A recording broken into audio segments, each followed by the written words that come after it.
Buonasera e ben trovati a Focus TG. Era molto atteso l'intervento del governatore del Veneto Luca Zaia al congresso della Lega a Milano.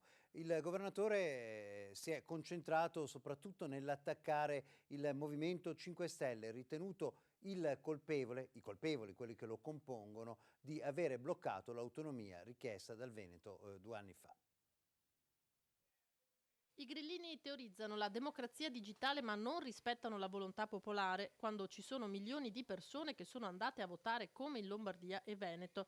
Dal palco del congresso di Milano, che ha cambiato pelle alla Lega, il presidente del Veneto Luca Zaia ha riproposto la questione dell'autonomia sferrando un attacco diretto al Movimento 5 Stelle che si sta mettendo di traverso, secondo il governatore, tra i cittadini e le loro legittime istanze. Decidono loro, ha detto, come perfetti dittatori. Il paese non può avere i grillini in mezzo alle palle. Io ho sostanzialmente detto la pura verità. Nel Conte 1 sono stati loro i responsabili di non aver mai fatto l'autonomia, nonostante lo strepitoso lavoro del ministro Stefani. Dall'altro c'è da dire che davanti a un partito che professa il fatto che il popolo deve essere messo in primo piano, il popolo deve essere rispettato e ci mancherebbe, deve essere così, il popolo veneto che per 2.328.494 veneti è andato a votare al referendum è totalmente non ascoltato. Allora dico, questa non è democrazia, perché la democrazia è un'altra cosa, è il rispetto della volontà del popolo. Autonomia, ma non solo, nel programma della nuova Lega di Salvini, che stacca con il passato, con la Lega Nord di Umberto Bossi e si proietta a livello nazionale. Siamo quelli di prima come prima e non è che abbiamo celebrato funerali, è stato un adeguamento. Fra l'altro c'è anche da dire che quello che si è concretizzato oggi non è altro che quello che sta accadendo da anni, nel senso che il fatto che si sia, come si può dire, consolidato il principio secondo il quale le riforme legali, pacifiche, le fai se hai parlamentari, se non ce li hai tu riforme non ne fai perché non hai voti. Doveroso a Natale ricordare dove le cose non vanno bene, quando non vanno bene, anche perché la solidarietà con chi rischia il posto di lavoro è naturale. Si torna in regione il 23, a 2 giorni dal Natale. È appeso al tavolo di trattativa che mercoledì scorso ha portato l'Assemblea dei lavoratori della Maus di Campodarsego a sospendere lo sciopero, il futuro dell'azienda. 14 le procedure di mobilità avviate dal nuovo amministratore delegato. A restare a casa dovrebbe essere un addetto su 3. In regione ci sono state timide aperture, ma la preoccupazione per le sorti di questa azienda, specializzata nella realizzazione di grandi macchine utensili che da 2 anni lotta nell'ambito di un concordato, restano. I lavoratori qui hanno fatto il possibile, hanno lavorato e sono andati in trasferta con la loro carta di credito per anni, pur di aiutare l'azienda, e oggi questo è il conto che devono pagare. Verifica di uscite volontarie, su questo sono stati chiamati a lavorare i sindacalisti al tavolo della regione nel tentativo di dialogo con l'azienda. Intanto la provincia di Padova fa i conti anche con i 700 licenziamenti annunciati dall'Arsafilo, colosso dell'occhialeria. In città rischiano il lavoro 50 impiegati, tanti sono donne, una vita di lavoro in questa azienda. 20 anni, delusione totale comunque purtroppo. 28 anni. Si aspettava una cosa. Non pensavo finisse così, però ci stiamo provando. A metà gennaio convocato un incontro al Mise per un confronto sul piano industriale. Un rito abbreviato, la perizia psichiatrica per il 50enne di Treviso accusato di stalking nei confronti dell'ex sindaco di Casalserugo Elisa Venturini. Il processo si è aperto in tribunale a Padova alla presenza della stessa vittima, Elisa Venturini, attualmente consigliere provinciale. Tra il 2015 e il 2018, gli anni dell'incubo per lei, sindaco di Casalserugo.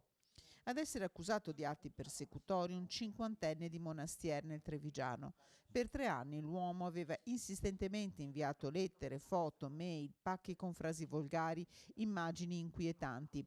Elisa Venturini aveva sporto denuncia alla questura di Padova che, grazie all'intuito di una poliziotta, era arrivata ad arrestare il 50enne. Per lui il giudice dell'udienza preliminare ha stabilito, accettando la richiesta del difensore dell'imputato, che si proceda con rito abbreviato, condizionato a una perizia psichiatrica. Giornata di grandi piogge, insomma piove da 24 ore su tutto il Veneto, il preallarme cesserà solo domani e naturalmente non sono mancati gli allagamenti. Speriamo che non venga giù ancora pioggia. Con la testa si spera che smetta di piovere, con le braccia si prova a far defluire l'acqua. La pioggia insistente delle ultime ore sta mettendo a dura prova la rete idrica secondaria, non tanto i grandi corsi d'acqua, questo il Monticano a Oderzo, quanto fossati e canali di scolo di una campagna inzuppata. Diverse le strade allagate, solo qui a Oderzo sono finite sott'acqua via Donizetti, via Boarie, la centralissima via Garibaldi dove l'acqua sgorgava dalla rete fognaria, via Anafesto e via Castelletti. No, il fossato quando piove e quando il Monticano è alto, questo è una valvola di sfogo praticamente. Ma oggi come oggi sarà verificato circa 10 anni fa circa, sì.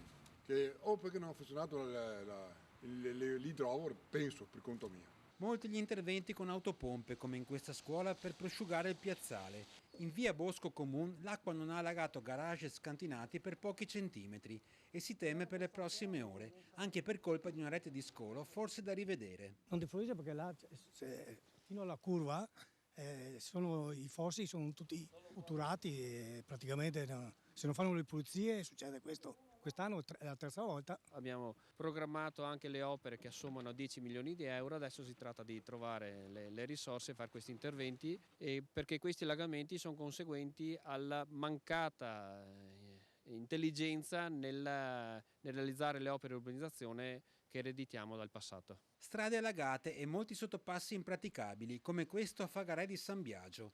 Qualche preoccupazione anche nella frazione di Rovarè, dove il fiume Meuro si è ingrossato fino a uscire dall'argine, allagando via Cannaregio e altri punti, a ridosso di case e condomini. Mentre gli uomini della protezione civile mettono giù sacchi di sabbia, la gente si dice incredula per un fenomeno che non si vedeva da tempo, nemmeno con piogge più intense. Lei è in allerta?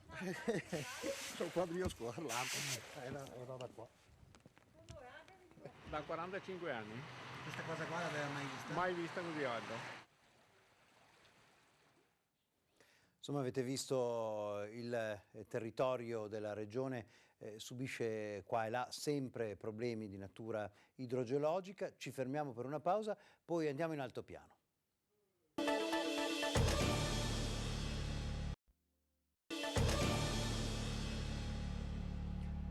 Era un'operazione, diciamo così, turistica attesa da decenni, ci hanno lavorato un po' tutti sull'altopiano d'Asiago, poi sono arrivati i fondi per le zone di confine, insomma da oggi la ski area delle Melette è una realtà.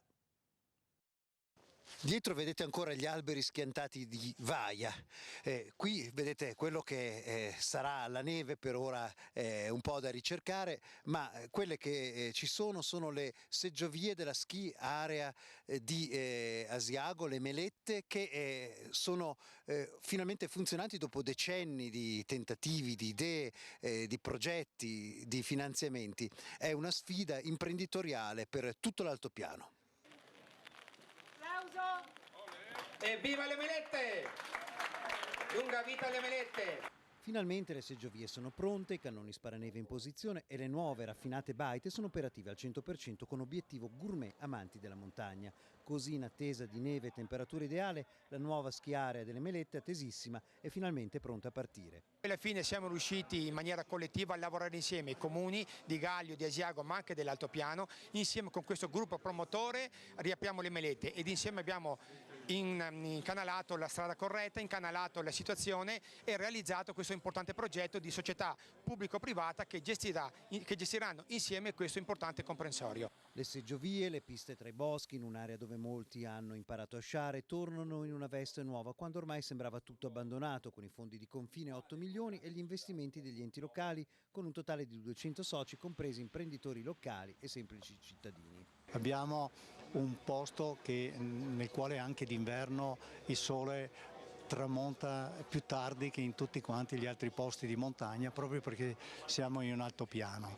E questa vivibilità e questo star bene è quello che si aspetta oggi il turista che viene a visitarci. Il Veneto può quindi contare su un nuovo polo sciistico per ricordare che le montagne non sono solo a Belluno, ma anche nel resto della regione. È una montagna che può essere per i grandi sportivi come per le famiglie o le persone più anziane, ma chi ci deve credere per primo, e l'hanno dimostrato, sono proprio coloro che abitano qui, perché a noi piace vedere la montagna come turisti, ma la montagna è bella se è vissuta, e questo investimento permetterà, tra gli altri investimenti che sono stati fatti sul nostro altopiano, di renderla ancora più vivibile per chi ci abita e per chi ci viene come turista. Scoperta e fermata l'attività di una casa chiusa in via Fratelli Bandiera a Marghera. Gli agenti della polizia locale di Venezia hanno posto sotto sequestro l'appartamento al piano terra di una palazzina a pochi passi da via Fratelli Bandiera a Marghera, dove avvenivano regolarmente incontri tra prostitute e clienti, una vera e propria casa d'appuntamenti. È la conclusione di un'indagine avviata in agosto dopo numerose segnalazioni da parte dei residenti. Gli agenti hanno monitorato la situazione per diversi mesi, ma nel frattempo l'attività si era spostata altrove e venerdì pomeriggio hanno effettuato un nuovo appostamento, vedendo arrivare 3 clienti nel giro di poco meno di un'ora, tra le 16 e le 16:45. A quel punto l'irruzione. Nell'appartamento c'erano 2 donne di nazionalità cinese, 35enni, senza documenti. Gli investigatori sono poi riusciti a risalire a uno dei responsabili del giro di prostituzione, anche lui cinese. È stato denunciato. Si è appurato che i contatti tra clienti e prostitute avvenivano tramite utenze telefoniche pubblicizzate su siti specialistici. Pochi giorni fa una possibile svolta con il marito indagato, ma Samira è scomparsa da casa e soprattutto dalla sua bambina da ben 2 mesi. È finita qui la vita di Samira El Attari, in questo tratto di campagna poco lontano dalla casa dove viveva con il marito Mohamed Barbri e la sua figlioletta di 4 anni. A questa domanda non esiste ancora una risposta. 2 mesi fa la donna, 43 anni, marocchina di origine, da 8 anni residente a Stanghella, era uscita di casa per accompagnare la piccola alla scuola dell'infanzia del paese. Poi, in bici, vista da una conoscente, si sarebbe mossa alla ricerca di un lavoro. Il giorno dopo, non vedendola rientrare, a presentarsi ai carabinieri e a sporgere denuncia è stato il marito. Da quel momento partono le indagini. Secondo gli inquirenti la donna sarebbe morta, tanto che nelle scorse settimane il marito è stato iscritto nel registro degli indagati. Le accuse: omicidio e occultamento di cadavere. Nel frattempo si susseguono alcuni ritrovamenti: una scarpa, un portachiavi, una maglietta, una catenina, un braccialetto. Non v'è traccia però del corpo della donna. A notare gli oggetti di Samira e a portarli ai carabinieri sempre il marito. L'uomo si dichiara innocente e chiede di continuare a cercare proprio lungo questo argine. È stato repertato allora quello che è stato segnalato, ma la ricerca millimetro per millimetro a me personalmente non risulta che sia mai stata fatta. Il punto specifico dove questi oggetti sono stati rinvenuti deve essere veramente analizzato palmo a palmo, anche perché l'ipotesi di cui si discuteva con Mohamed, che addirittura possa esserci stato un investimento da parte di Samira, un incidente stradale. Accanto alla piccola figlia di Samira il padre, la famiglia della mamma, ma anche tutta la comunità di Stanghella. La situazione senz'altro ci lascia un po' sgomenti. Vista diciamo la nostra non abitudine a queste situazioni, poi il nucleo familiare ha presente anche una minore, una bimba molto piccola che frequenta la nostra scuola materna locale, e quindi la cosa ci crea ancora più apprensione. Grazie per averci seguito e una buona serata.